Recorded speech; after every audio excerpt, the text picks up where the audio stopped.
Hi, everyone. It's Kate. I'm back for week 2 of our 2-part series of the 2 critical missing links that prevent successful women from enjoying success with ease. All right, so let's dig in. I don't know about you, but for a long time, my success was created by being driven and getting things done.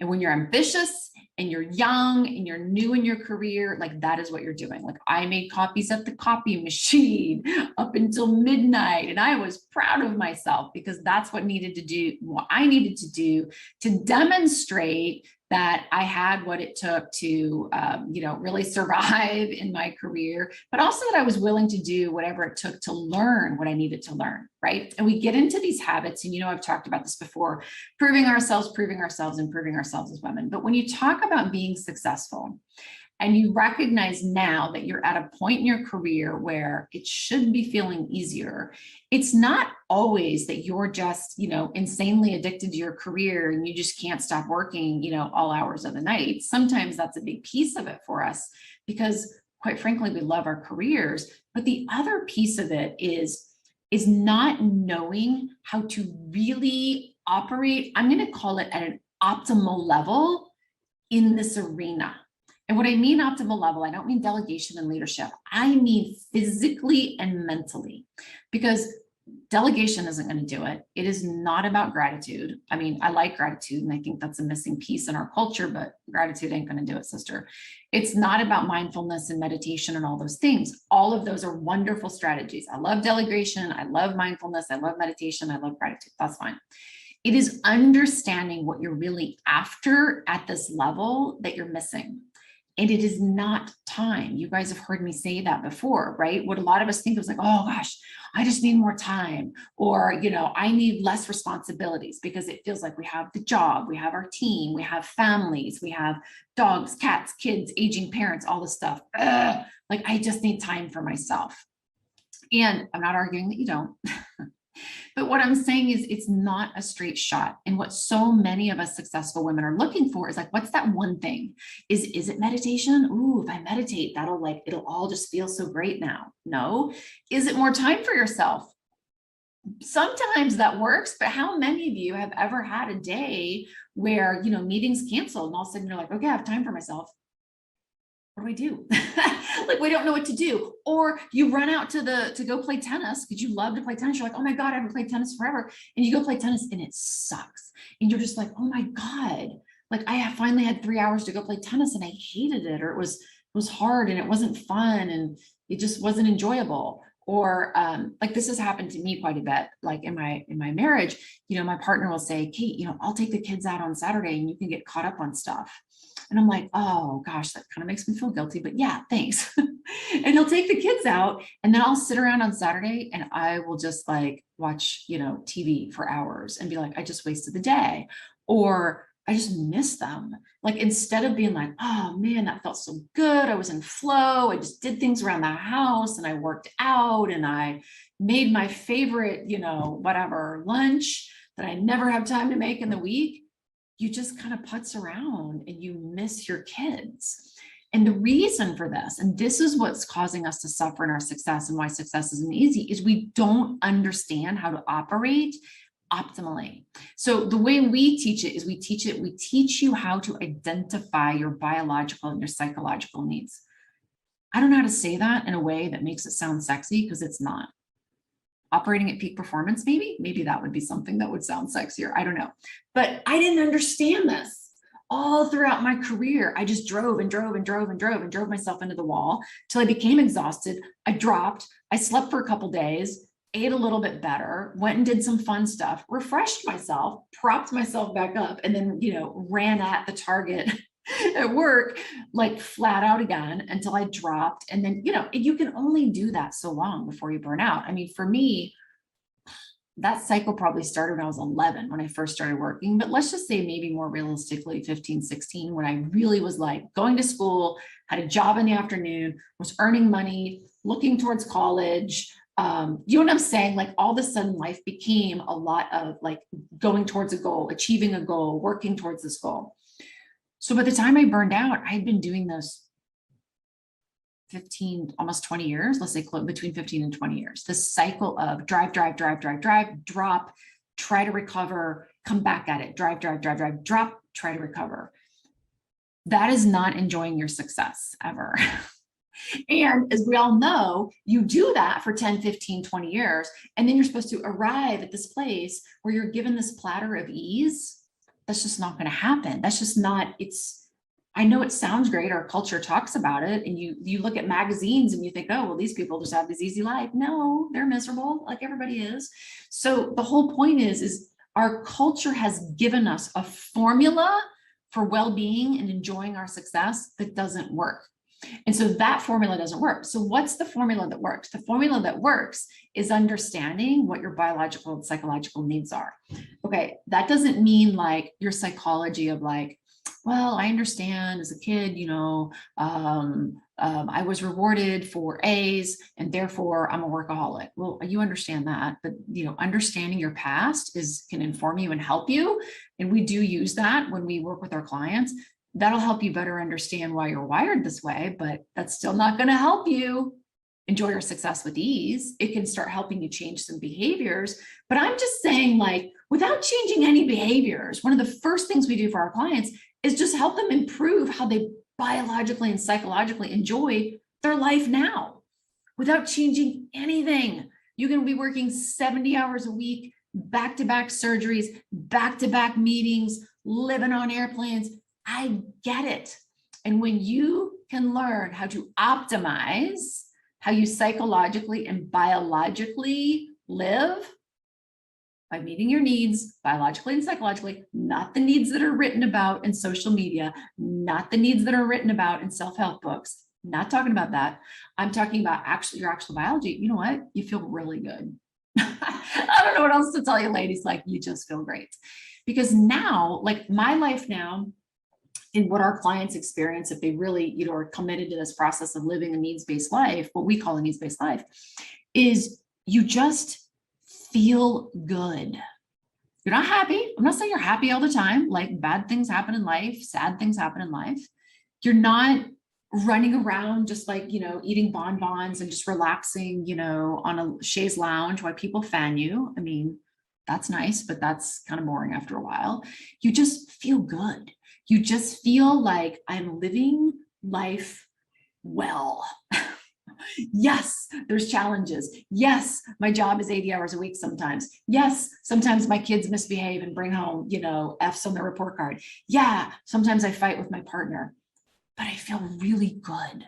Like my life is where it should be. I'm doing the things in life that help me live well. Why? Because biologically and psychologically, you're making choices that give you that. That's what you're doing. And that's really key. And we never learn this in our culture, ever. Like there's probably indigenous cultures, and there's some third world cultures that do this much better, much naturally, because they just don't have this like driven, culture. So they tend to be more, what do I want to say, multidimensional in how they live their lives. So they just sort of naturally get their biological and psychological needs met much better than we do. And they're more content. I was going to say happier, but they're more content. They feel better as a result. So the thing that we're chasing, ladies, is not more time, because you can have a 40-hour-a-week job and be miserable. You can have all day Saturday and Sunday, time off away from all of the things that are the responsibilities in your life and not use that time well. And then you still don't have the feeling that you're chasing, which is, I just feel good. I just want to feel good. I just want to feel rested. I just want to feel vibrant. I just want to feel like I'm making choices in my life that are getting me to a life well lived, that make me feel like I'm living well. That does not happen with more time. That does not happen with more delegation. That does not happen with, mindfulness or whatever. Like mindfulness takes willpower. And until mindfulness becomes a habit, that sucks a lot. That's stressful. Willpower is a stressful way to change your life. That's why like cognitive therapies can be great for some things and not so great for this, because when you're talking about learning how to control your career in a way that empowers you to live well, standing in front of the mirror going, I'm super confident, I'm confident Kate, or doing a vision drawing or whatever, they ain't gonna cut it. Like, you can vision draw all day long, sister. You can't just like vision it. You know, it's like I always talk about that wonderful story from Jim Carrey, where he talks about how he wrote that check to himself where, you know, I'm going to get paid $10 million someday for a movie. And so he kept that goal in front of him and that, you know, that manifestation of that $10 million check until years later, he was hired to do Dumb and Dumber and got that $10 million. But as Jim will say, you don't just like draw a vision drawing and post it on your wall and then go have a tuna fish sandwich and think it's all going to come true. Like, and that's why those things they can be useful at times to sort of motivate us out of a rut, pull us forward into action, like all that's great, but they're not solutions. They're just strategies, right? And so the solution is to understand how your biology works and your psychology works. Because once I understood that, I was like, oh, I can gamify this. I can hack this. I can figure this out.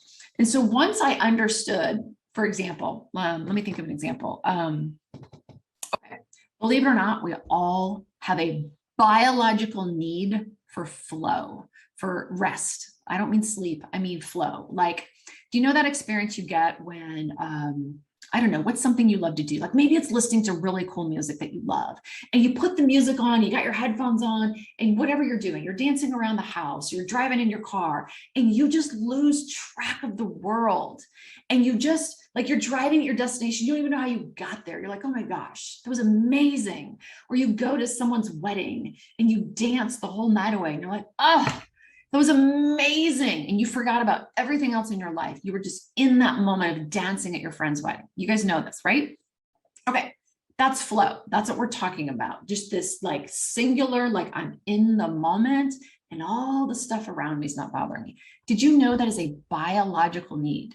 And that without that, if you never had that, your biology would shut down. You would cease to exist. It is an imperative. Now, for most of us, who are high achievers, who are driven and have a successful career, how we meet our need for flow, that escape, if you will, from reality is in ineffective ways.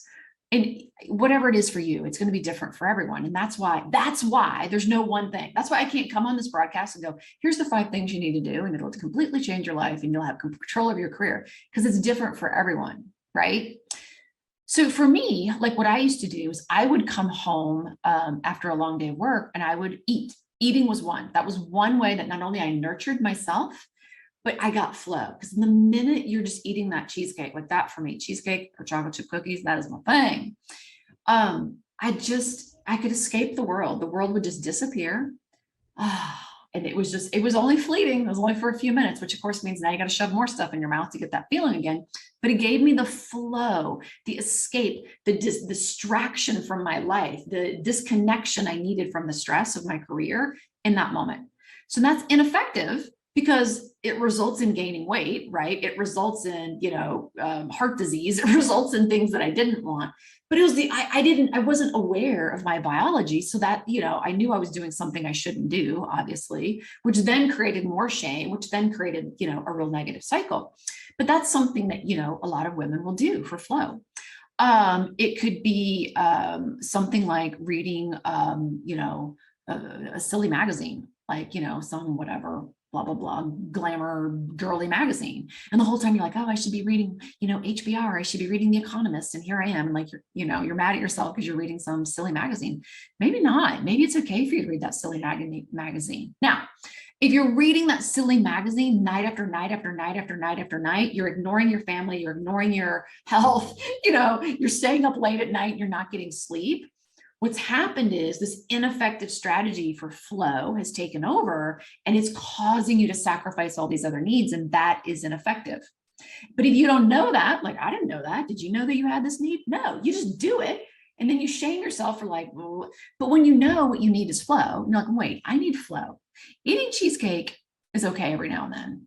And having a jaunt through a silly magazine is okay every now and then, but that's not really how I want to meet my needs over the course of my lifetime. Then you can say, wait a minute, I have a need for flow. how am I going to start incorporating that in small bits throughout my day? What could I be doing? Because a lot of people are like, well, I used to paint. I need to like get my painting out. Oh, come on, ladies. Like, ugh, don't do that to yourself. Like, that just makes me tired thinking about it. Like, yeah, I know you used to paint in college and whatever. Like, maybe you get back to painting someday. I'm all for it. But what I'm saying is maybe that's not it. And maybe it is. Like, we have some clients who are like, oh my gosh, I love dancing. Why don't I take an online dance class? And, you know, they do dance classes and stuff. Like, that's fine. What I'm saying is flow does not have to be this massive, big project that requires you to go out and buy more arts materials or whatever.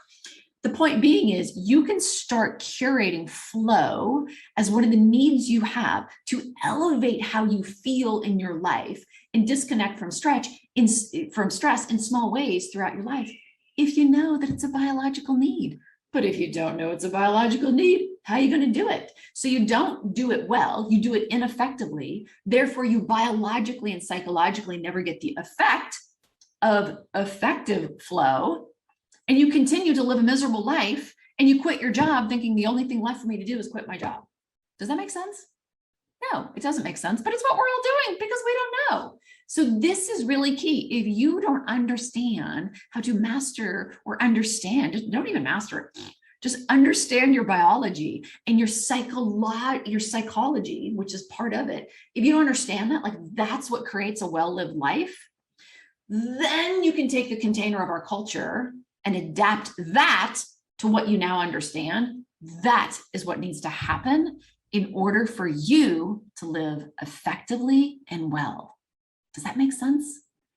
And now I don't care if you're working an 80-hour week. Now, we could still say like, well, working an 80-hour week, you know, year after year after year, that may not be the most effective strategy. And there's reasons that you do that biologically, right? For reasons of esteem, for reasons of value, for reasons of security, fear, scarcity, all those things.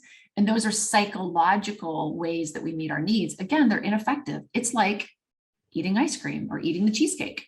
Nobody said that working 80 hours a week is not a strategy for security. Pretty secure if you're working 80 hours a week. They're going to work your butt off and keep working your butt off. Who's going to fire you? Why would I fire you when you work 80 hours a week? I'm going to fire the guy who's working 20 hours a week as a slacker. So it's a strategy for security. We all need security, right? Like you can't just go from job to job to job your whole life and like not know how to like rub two pennies together. But is it the most effective one? Maybe not. So maybe learning a different way to work could be a strategy to meet your need for security. How can you still be secure in your job and drive the income that you need to drive without working an 80-hour week? Okay, so now there might be some different strategies of I need to learn how to be more influential and effective at work. Maybe I do need to delegate and lead in some slightly different ways. Maybe I do need to learn how to have more dynamic boundaries around my time so that people value me, but yet I still have more control over my schedule. And those are all wonderful strategies, and we teach a lot of that. That's great. But that's not the answer, because we could do all those things. You could have more time, more influence, be a better leader, and still feel crappy about your life because you have no idea about what really creates a life that's optimal, that feels well lived, that feels good, that feels authentic. Because if you don't understand your biology and your psychology and how that works, you know, it ain't Maslow's, baby. Like you already tackled Maslow's. You're on the top of the peak on Maslow's, okay? Not what I'm talking about. I'm talking about your biological needs. And that is so key. And if you haven't seen any of my free trainings, I lay them all out in the free training. Have at it, ladies. The tricky part is, and I will be honest with you, the tricky part is, and this is why so many clients work with us to help facilitate, is that you can understand what your needs are, but you still have to find those strategies that'll dial it in. Now, do that on your own and you can continue. It is going to take 2 steps forward, 1 step back. Like it is that. That's what I had to do, right? I had to like, okay, I tried this. Nope, I tried this. Nope, I tried this. So there's a lot of hitting your head against the wall along the way, but keep at it, because once you start figuring it out, life gets really fun. And that's why so many clients work with us. They're like, Kate, I don't need to spend the next 3 to 5, 10 years figuring this out. Just get me there. And then we help them, you know, amplify that and speed it up really quick. As long as teaching, as well as teaching other strategies and things of how to navigate your career, identify the right career, make sure you're in the right career, make sure that stepping back isn't like the right thing for you and all those things. Because I think in the end of the day, what we're looking for is what? To feel great about your life, to know that when you get to your deathbed, you can lay down and go, girl, that was a life well lived. I left nothing on the table. I lived well. I had the life I wanted. I'm proud of the way I lived and the experiences I was able to create. And it doesn't feel good to know that we're going to go to our graves and on our tombstone is going to be a resume. And let me tell you, I am the first person who loves working. I love my work. I will probably never be someone who works 20, 30, 40 hours a week and calls it a day. I enjoy working. It brings me great joy. But I don't enjoy working when it starts creating sacrifice and health for me. I don't enjoy working when it creates sacrifice in my relationships. I don't enjoy working when I feel like I have no control and I am just a cog in the wheel and, having to succumb to all the meetings on my calendar, right? Never do I want to live that way ever again. That is suffering. That is suffering and success. And so it's like we're operating in our culture with blinders on, and then you and me and everyone else who's designed like us, who love our careers, it's like our entire culture has blinders on, and then someone's pouring gasoline on us, and it's like blinders times 10, because we are not naturally wired to just work sort of an average schedule. So it's a lot harder for us to purposefully, how do I want to say that? Yeah, purposefully meet our needs. So here's the thing. If we were working 40 hours a week, you would probably, to some degree, sort of blindly get some of these needs met more effectively because you do have more time, right? But it doesn't mean that people who are working 40 hours a week are like, my life is magic, best life ever, wouldn't change a thing. They're all bouncing around looking for something different in their life too, but the problem that they're up against isn't being workaholics like us. The problem they're up against is different stuff. You know what I mean? Maybe it's security. They don't have enough money in their life, or maybe it's, relationships, or maybe it's being bored because they're not stimulated enough, whatever. So, we all have challenges. Like, challenges don't go away. But once you understand your needs, you can start making them go away, because now you can start making informed, enlightened decisions.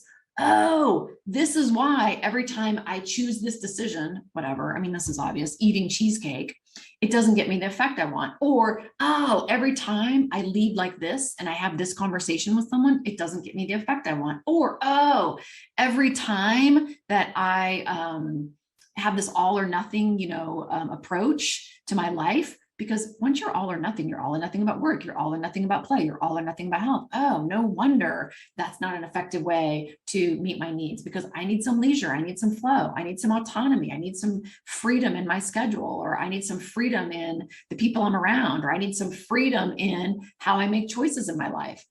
If you don't have that freedom and you're not alert to it, and you don't know what strategies are going to get you there, you're still going to suffer for success. So the bottom line is, I know this is a little bit more complex topic than I normally talk about, but we don't understand our biological and psychological needs in our culture. And that was one of the profound pieces, like the missing link to understanding how to really disconnect from stress, to really live in the moment, and then ultimately to make decisions that have catapulted my life from, that was a good life on paper, Kate, to, oh my God, I don't know how my life looks on paper. Other people might look at me and think I'm insane. That's not the point. The life feels great to me. I feel like it's meaningful. I feel like I'm living well. I get to get out of bed every day and go, whoa, this is my life, but jing, this feels good. That's what we're looking for. And that's what I want for you. I mean, I want it for the whole world, but I want it for you, because without you having that, you're going to suffer for your success. You're eventually going to hit a wall. You're going to drop away, and we're going to lose you. We're going to lose you. And our culture needs you, because once you figure this out, guess what? You're going to teach it to other people, and your team is going to have the effect of this type of well-being and working in this way, and your family and your kids. I mean, when I watch our clients, like the ripple effect, the butterfly effect, like their kids, their little girls and their little boys are now growing up going, oh yeah, I understand what my needs are and how to get those needs met. I understand that I get to choose different strategies to meet these needs. Oh yeah, and I understand those strategies are going to change over time as I go through different seasons of my life. And I'm like, oh, Hallelujah. The world is saved. You know, we no longer have to be living in this world of scarcity and like, you know, work at all costs and succeed at all costs and that sort of bleh. That doesn't work anymore. We tried it. We've had decades of that. It doesn't work. So let's just stop. Let's stop working that way. And it doesn't matter if the people around you continue to work that way. They will become enlightened on their own terms at some point. That's fine. You get to work that way. Because all of our clients, they work in 24/7 sweatshops. They work in male-dominated cultures where, you know, the dudes have, you know, wives who take care of the home front and all that kind of stuff. They work in global companies where they have offshore teams. They work in hospitals. They work in law firms where you're trading time for dollars. Like, I get it. I get it. But it doesn't have to be that way, right? And when you know and you understand your needs, go watch the free training. Then what you have to do is start trying different strategies to meet those needs ever more effectively. And what's great about our biology and our psychology and the way we're designed as humans to thrive, to survive and thrive, is that when you start doing it and you have a positive effect, then a lot of times what will happen is your biology will be like, oh, I want more of that. Now, not always, you got to be careful, right? Because I've told you the story before about like someone I used to know that they would always buy a new Cadillac every couple of years. And when they bought a new Cadillac every couple of years, they'd feel really happy about their life.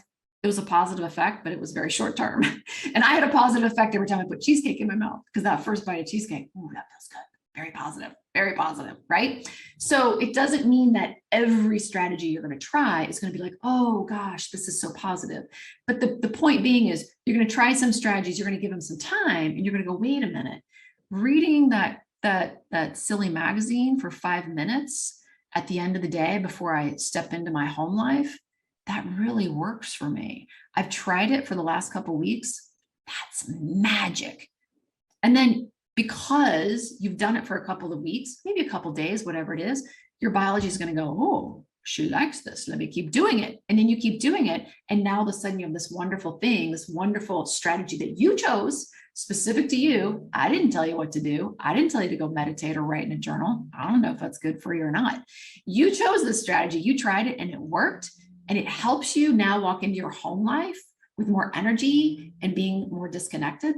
That's a great strategy. And then you continue to build on it. You continue to build on it. Continue to build. Why? Because you know that you need flow and you know that you need autonomy. Those are two needs you have to have in order to biologically feel like life is great.